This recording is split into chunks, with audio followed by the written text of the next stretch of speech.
कुणाची तरी सुपारी घेऊन इथं बोलायचं नाही, कुणाची तरी सुपारी घेऊन चांगल्या कामात मिठाचा खडा टाकायचा नाही. शांत बसा, बसा तुम्ही सगळे शांत बसा.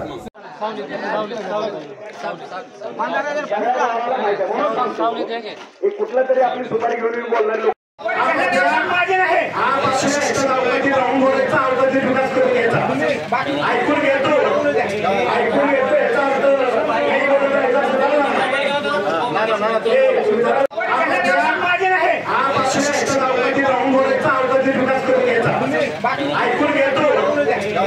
घेतो याचा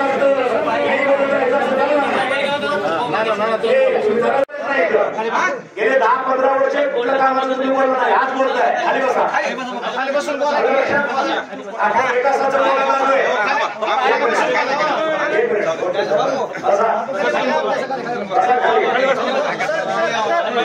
विकासाचं बोलायला लागलोय, विकासाचं ऐकायला आलेलं आहे. कुणाची तरी सुपारी घेऊन इथं बोलायचं नाही, कुणाची तरी सुपारी घेऊन चांगल्या कामात मिठाचा खडा टाकायचा नाही. चला.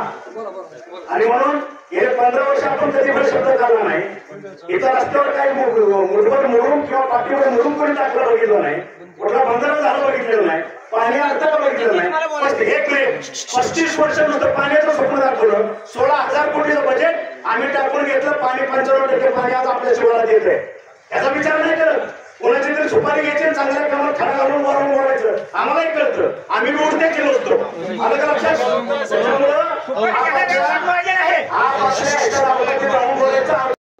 काय झालं होतं आज सावंत आले होते दौऱ्यात? तर तिथं काय झालं होतं, त्यांनी सांगितलं की गेट येणार आहेत, पण ते बांधाऱ्याचं कामच चालू असताना पासूनच्या माझ्या तक्रारी कलेक्टर आणि तहसीलदार साहेबाकडे.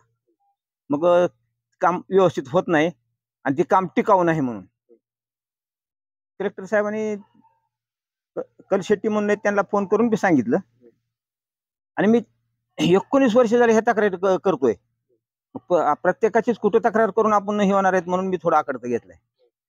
पण आता योगायोगाने तानाजी साहेब आले आणि त्यांनी लागले सांगायला मराठवाड्याचं असं पोसायचं, कलंक पोसायचं की पाण्याचा ह्याचा पाणी येणार आहे आमकं ते. मग 10 सप्टेंबर पर्यंत गेट येतील आणि बंधारा तुमचे व्यवस्थित राहतील असं म्हणून त्यांनी म्हणल्याबरोबर मी म्हणलं मला बोलायचंय थोडं. मग बाकीच्या लोकांनी, बऱ्याच लोकांनी विरोध केला, खाली बसून बोला. मी म्हणलं मी खाली बसून बोललो तर ऐकू येईल का?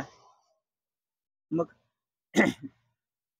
मी विचारलं की बाबा तुम्ही गेट टाकताल, बंधारा कोंडल सगळं होईल, पण बंधाऱ्याचे बाहेरून पास होणारे पाणी 2 पाणी नदीला आले की भराव वाहून जातोय आणि पाणी राहणार नाही. मी स्वतः इंजिनियर म्हणले.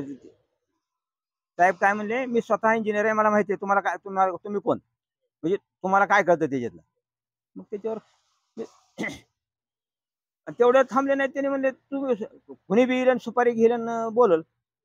मग मी सांगितलं मी सुपारी घेणारी माझी औलाद नाही म्हणून. आणि मग मला पोलिसांनी उचललं, बाजूला घेतलं. आणि माझं मी अगोदर तयारी नव्हतो, मला अनुभव आहेत म्हणून मी रेकॉर्डिंग करायचं हे केलं होतं. माझा पोलिसवाल्यांनी मोबाईल घेतला. ते मोबाईल मध्ये पुन्हा त्यांनी काय केलं मला माहित नाही, पण मोबाईल दिलाय परत. दमदाटी केली नाही, पण गाडीत घ्या म्हणत होते. पोलिसांनी गाडीत घ्या म्हणत होते, पण जमाव असल्यामुळे पब्लिक मध्ये त्यांना काही करता आला नाही. त्यांनी तुम्हाला काय म्हणले, काय म्हणले? त्यांनी तीच म्हणले मला अगोदर, मी इंजिनियर आहे, तुम्हाला काय कळतंय म्हणून. आणि पुन्हा म्हणले सुपारी बाजार आहे म्हणून. काय मागणी योग्य काय मंत्र्यांनी असं वागणं? योग्य नाही. अधिकारी मंत्री तशीच वागत आहेत म्हणून ते 19 वर्ष जातोय. माझ्याकडे कमीत कमी आता 20 ते 25 किलो कागदाचे पुरावे आहेत आणि त्याच्यात कमीत कमी 40 ते 45 अधिकारी कर्मचारी रडारवर आहेत. आता तुम्हाला मी पुरावे देतो काही. आता 13 तारखेला शिवसाहेबांनी मुलाखत ठेवली, सुनावणी ठेवली आणि त्या सुनावणीसाठी मी 13 लोकांची नावं दिलेली आहेत आणि 28 प्रश्न आहेत माझे त्यांच्याकडे. तर त्याच्यात ॲडिशनल शिवने अहवाल केलाय. त्याच्यात काही अनिर्णित आहेत की माझ्या कक्षेत येत नाही, की माझ्याकडे येत नाही, आणि काही गोलच दिलेत मग त्याच्यावर मी कलेक्टर साहेबांना बोलल्यानंतर शिव आणि कलेक्टर जवळच होते लोकशाही दिनामध्ये, त्यांनी सुनावणी ठेवली